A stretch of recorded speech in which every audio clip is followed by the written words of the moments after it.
नमस्कार। Mithila study circle से मैं डॉक्टर प्रियदर्शी पवन आपका इस चैनल पर स्वागत है, अभिनंदन है। आइए हम लोग प्रश्नोत्तर के माध्यम से संस्कृत विषय की तैयारी करते हैं 10वीं कक्षा बिहार बोर्ड के लिए। तो आइए आज तीसरा चैप्टर हम लोग पढ़ेंगे अलस कथा। प्रश्नोत्तर है, पहला प्रश्न है अलस कथा शीर्षक पाठ कहाँ से संकलित है। इस तरह के प्रश्न परीक्षा में प्रायः आया करते हैं। आपको जानकारी के लिए बतला दूँ कि एक प्रश्न रहेगा और 4 ऑप्शन रहेगा। उस 4 ऑप्शन में जो सही होगा उसे आपको टिक लगाकर OMR शीट पर जाकर के ब्लैक करना है। आइए हम लोग क्वेश्चन देखते हैं, क्वेश्चन और सिर्फ आंसर देखते हैं। क्योंकि उस फॉर्म में, क्योंकि परीक्षा अभी बहुत नज़दीक है तो समय अधिक लगेगी, इसलिए सिर्फ हम लोग प्रश्न और उत्तर पर चर्चा कर लेते हैं, यही काफ़ी। अगर आप इतना कर लेते हैं तो मुझे उम्मीद है कि आपका कोई भी प्रश्न किसी भी चैप्टर से छूटने की संभावना नहीं के बराबर है। आइए पहला प्रश्न है अलस कथा शीर्षक पाठ कहाँ से संकलित है। तो आपको पता होगा या नहीं पता है, आप तो पढ़े हैं कई बार, आपको पता ही होगा, फिर भी आप इसको देख लीजिए। पुरुष परीक्षा नामक कथा ग्रंथ से। कहाँ से संकलित है? तो पुरुष परीक्षा नामक कथा ग्रंथ से।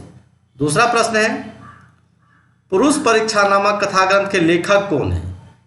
तो आपको भी पता होना चाहिए, ये विद्यापति, चूँकि आप तो कई बार पढ़े हैं। विद्यापति इनके लेखक है। पुरुष परीक्षा नामक जो ग्रंथ हैं विद्यापति, वहीं विद्यापति जो मैथिली कवि रहे हैं, वो मैथिली के साथ साथ संस्कृत भाषा में भी उनकी पकड़ थी, काफ़ी पकड़ थी। और उन्होंने पुरुष परीक्षा जो नामक ग्रंथ है, कथा ग्रंथ है, वो संस्कृत भाषा में ही लिखा है उन्होंने, और उनके रचयिता विद्यापति हुए।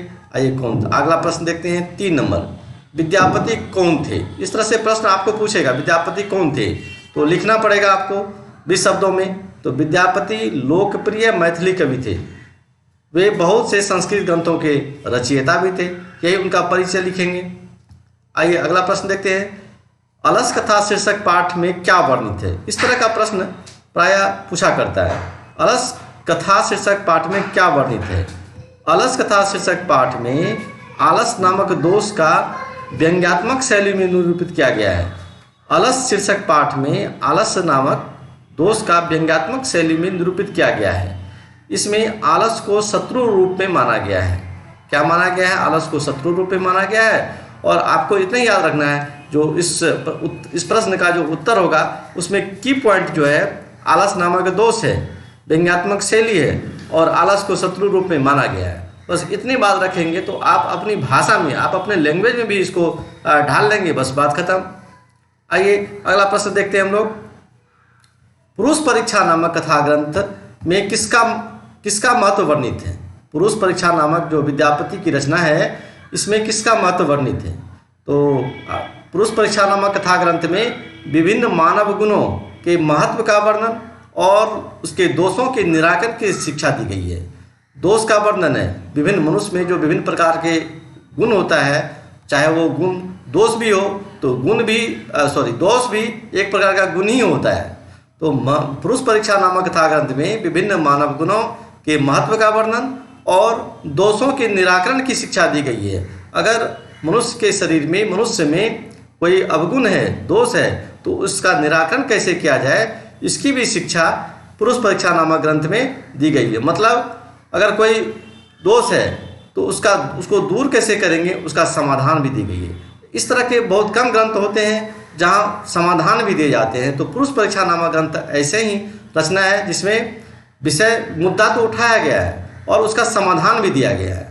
आइए अगला प्रश्न देखते हैं हम लोग। मिथिला का मंत्री कौन था।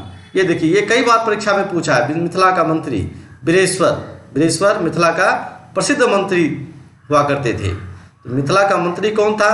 तो वीरेश्वर। क्योंकि ये हम लोग अलस कथा पाठ पढ़ रहे हैं, मंत्री तो होंगे, मिथिला राज्य था, उसमें कई मंत्री होंगे, परंतु जिस चैप्टर को हम लोग पढ़ रहे हैं उस चैप्टर में वीरेश्वर की चर्चा हुई है, तो इसी पर फोकस करेंगे। 7वां प्रश्न, मिथिला के मंत्री वीरेश्वर का स्वभाव कैसा था। क्योंकि ये जो अलस कथा है ये वीरेश्वर के स्वभाव पर ही आश्रित है, इसलिए इसके स्वभाव से प्रश्न पूछने की संभावना बनती है। तो आइए देखते हैं मिथिला के मंत्री वीरेश्वर का स्वभाव। तो वीरेश्वर स्वभाव से दानशील और कारुणिक थे। कैसे थे? तो दानशील और कारुणिक थे। वे सभी दुर्गतों और अनाथों को इच्छा भर भोजन दिलवाते थे। ये उनका स्वभाव था। तो इस का जो उत्तर है, इस प्रश्न का जो उत्तर होगा, उसमें की पॉइंट है दानशील और कारुणी, उसके बाद दुर्गत और अनाथ को इच्छा भर भोजन देना, ये की पॉइंट है। कुछ बात अगर आप किसी प्रश्न का उत्तर दे रहे हैं तो उस प्रश्न में जो कुछ मेन पॉइंट है उसको अगर आप पकड़ कर रखेंगे तो आसानी से आप प्रश्न का उत्तर दे देंगे, आपको दिक्कत नहीं होगी। नहीं तो ऐसे तो बहुत विषय रटना पड़ता है, प्रश्न का उत्तर रटना पड़ता है। आइए अगला प्रश्न देखते हैं, 8 नंबर। आलस्यों के सुख को देखकर कौन कृत्रिम आलसीपन को दिखलाकर भोजन ग्रहण करता था? तो इसमें क्या है? धूर्त। इसका उत्तर होगा धूर्त। आगे देखते हैं 9 नंबर का प्रश्न। अलस कथा में बहुत द्रव्य व्यय को देखकर अलस कथा में बहुत द्रव्य व्यय को देखकर वहाँ नियोजित पुरुषों के द्वारा क्या मंत्रणा किया गया? वहाँ जो बहुत द्रव्य, अलसशाला में बहुत द्रव्य व्यय हो रहा था, बहुत धन व्यय हो रहा था, तो वहाँ जो नियोजित पुरुष था, वहाँ का जो कर्मचारी था, क्या मंत्रणा किया, क्या विचार किया? तो ये सब्जेक्टिव में जो लघु उत्तरीय प्रश्न पूछा करता है उसमें इस तरह के प्रश्न आने की संभावना है। तो ये देखिए क्या है, अलस कथा में बहुत द्रव्य व्यय को देखकर वहाँ नियोजित पुरुषों के द्वारा मंत्रणा या विचार किया गया। जो पूछेगा, अगर मंत्रणा है तो मंत्रणा शब्द देंगे, विचार है तो विचार शब्द देंगे। अलसशाला में बहुत द्रव्य व्यय को देखकर वहाँ नियोजित पुरुषों के द्वारा मंत्रणा या विचार किया गया कि जो सक्षम नहीं है, केवल ऐसे आलस्यों के लिए स्वामी वस्तु दिलवाते हैं, परंतु कपट से जो आलसी नहीं है वे भी इसका लाभ लेते हैं। यह हम लोगों के प्रमाद के कारण होता है। मतलब ये जो नियोजित पुरुष है उसके प्रमाद के कारण, उसके आलस के कारण ऐसा हो रहा है। तो जिसके लिए जो सुविधा दी जा रही है वो न लेकर के वो तो नहीं ले पाते हैं, दूसरा उसका सुविधा ले लेते हैं। ये प्रमाद है, आलस्य है कर्मचारियों का। तो यही इस प्रश्न का की नोट्स है, की पॉइंट है, इसको याद रखिए। आइए अगला प्रश्न देखते हैं। अलसशाला में कपटियों को पकड़ने का क्या उपाय किया गया? जो कपटी, जो धूर्त लोग था, सुविधा का उपभोग करता था, जिसके लिए नहीं था वो भी, उसके लिए क्या, उसको पकड़ने के लिए क्या उपाय किया गया? अलसशाला में कपटियों, धूर्तों को पकड़ने के लिए परीक्षा लेने का निर्णय लिया गया। जो कैसे पकड़ेंगे हम कपटी को, कैसे धूर्तों को पकड़ेंगे, तो उसके लिए निर्णय लिया गया कि एक परीक्षा आयोजित किया जाए। उस परीक्षा में क्या होगा? तो परीक्षा के लिए सोए हुए अवस्था में अलसशाला में आग लगाने का निश्चय किया गया। ये भी प्रश्न महत्वपूर्ण है, इसे आप देख कर रखिए, समझ कर रखिए और ये समझिए कि किस प्रश्न में क्या लिखना है। आगे देखिए 11 नंबर प्रश्न। अलसशाला में बढ़ते हुए आग को देखकर कौन भाग गया? अलसशाला में आग लगाया गया और आग लगाने के बाद कौन कौन भागा? तो देख लीजिए, धूर्त, पहले तो धूर्त भागा और उसके बाद जो कम आलसी था वो भागा। अगर आपके ऑप्शन में धूर्त है तो धूर्त लगाइएगा, धूर्त नहीं है, अगर ये है धूर्त के अलावा ये है जो कम आलसी, तब कम आलसी जाएगा आंसर में। अगर दोनों में से दोनों नहीं रहेगा, अगर दोनों रहेगा तो इसमें धूर्त होगा, धूर्त में लगाएंगे टिक, क्योंकि 4 में किसी एक में ही आंसर लगाना है। आइए अगला प्रश्न देखते हैं 12 नंबर। आग लगे हुए अलसशाला में कितने लोग मारे गए? अलसशाला में आग लगे हुए अलसशाला में कितने लोग सोए रहे? तो इसका क्या उत्तर होगा? 4 लोग सोए रह गए थे। आइए 13 नंबर का प्रश्न। 4 सोए हुए पुरुषों में जो 4 सोया हुआ रह गया, उसमें देखिए ये बहुत महत्वपूर्ण हुआ करता था और क्या पता अब भी पूछ दे। तो चारों का कथन, पहले के द्वारा क्या कहा गया, दूसरे के द्वारा क्या कहा गया, फिर तीसरे के द्वारा क्या कहा गया, फिर चौथे के द्वारा क्या कहा गया। ठीक है, तो देखिए पहला क्या कहता है? पहले के द्वारा कहा गया, अरे यह कोलाहल क्यों, अरे यह कोलाहल क्यों। यार इसको अगर यह पूछ दे उल्टा करके, अरे यह कोलाहल क्यों, किसने कहा? तो पहला सोया हुआ पुरुष ने कहा था। पहला जो आलसी था, सोया हुआ, आग लगा हुआ था, फिर भी वो सोया हुआ रह गया, तो वो कहा था। दूसरा क्या कहता है? दूसरे के द्वारा कहा गया, मालूम पड़ता है कि इस घर में आग लगा हुआ है, मालूम पड़ता है इस घर में आग लगा हुआ है, ये दूसरा कहा था। और तीसरा क्या कहा था? कोई भी ऐसा धार्मिक नहीं है जो इस समय जल से आर्द्र चटाई से हम लोगों को ढक दे। फिर चौथा क्या कहता है? अरे वाचाल, कितने वचन बोलते हो, चुप क्यों नहीं रहते हो। तो ये भी प्रश्न आप देख लेंगे। चारों जो सोया हुआ व्यक्ति था, आलसी था, किसने क्या कहा, ये भी महत्वपूर्ण हो जाता है। आइए 14 नंबर प्रश्न देखते हैं।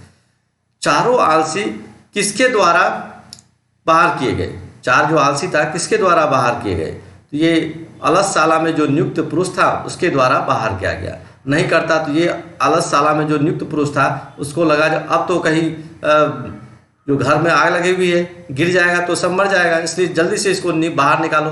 तो बाहर निकालने का प्रयास किया। फिर 15वां प्रश्न देखिए। आलसियों को शरण देने वाला कौन है? जो आलसी था उसको शरण देने वाला कौन था? शरणदाह कौन था? तो मंत्री वीरेश्वर, ये याद रखिए। आइए अगला प्रश्न। जीव जंतु किसके सुख को देखकर दौड़ते हैं? जीव जंतु किसके सुख को देखते हैं, दौड़ते हैं? जीव जंतु किसके सुख को देखकर दौड़ते हैं? सजातियों के।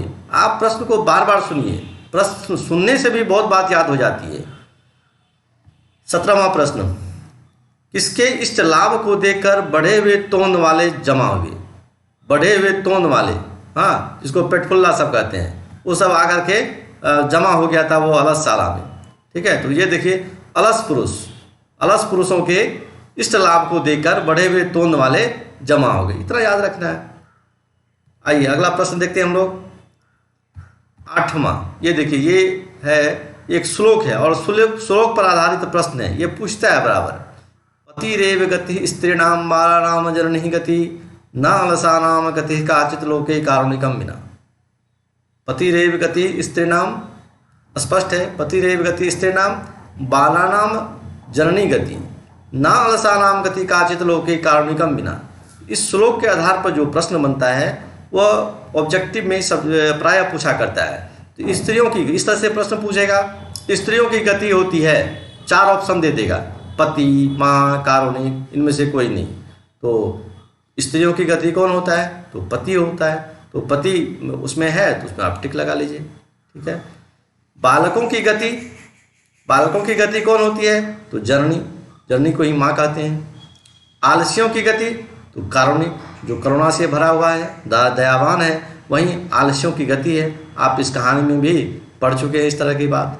चलिए आगे। पुरुषों के 6 दोष, ये याद रखिएगा। पुरुषों के 6 दोष: निंद्रा, तंद्रा, भय, क्रोध, आलस्य, दीर्घसूत्रता। अब ये सब का अलग अलग व्याख्या तो अभी संभव नहीं है क्योंकि परीक्षा आपका बहुत ही निकट है। आप सिर्फ ये याद रखिए, पुरुषों के 6 दोष: निंद्रा, तंद्रा, भय, क्रोध, आलस और दीर्घसूत्रता। ऐसे प्रश्न पूछ सकता है इसे। जो पुरुषों के 6 दोष कौन कौन है, ये याद रहेगा तो आप लिख लीजिए। इनमें से पुरुषों के दोष हैं, इसमें से कोई एक दे देगा और 3 कोई दूसरा दे देगा। आपको याद रहेगा तो आप टिक लगाएंगे, OMR शीट पर भरेंगे और अच्छे अंक प्राप्त करेंगे। अगला प्रश्न देखिए, सब्जेक्टिव के लिए जो अंत में 2 नंबर का पूछता है, 8 दूना 16 अंक का पूछा जाता है। उसमें से देखिए इस तरह के प्रश्न बन सकते हैं। अलस कथा शीर्षक पाठ से क्या शिक्षा मिलती है? बहुत बार पूछा है प्रश्न।